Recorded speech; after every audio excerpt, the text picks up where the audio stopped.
రద్దు చేయడం ఓ కుట్రగా భావిస్తున్నాం. అనుకున్న ప్రణాళిక ప్రకారమే కేంద్ర రాష్ట్ర ప్రభుత్వాలు ఈ కార్యక్రమాన్ని చేస్తున్నాయనేది మా తాలూకా అభిప్రాయం.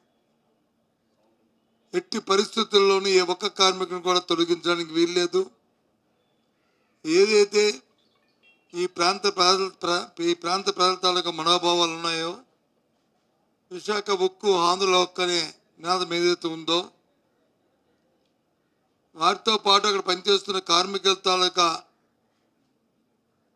ఏదైతే వారి డిమాండ్స్ ఉన్నాయో వాటన్నిటినీ కూడా పూర్తి స్థాయిలో ఆమోదిస్తూ చేయాలనేది వైఎస్ఆర్సీ పార్టీ కోరుతుంది. ప్రతి అంశం పట్ల ఆందోళన వ్యక్తం చేస్తున్నాం.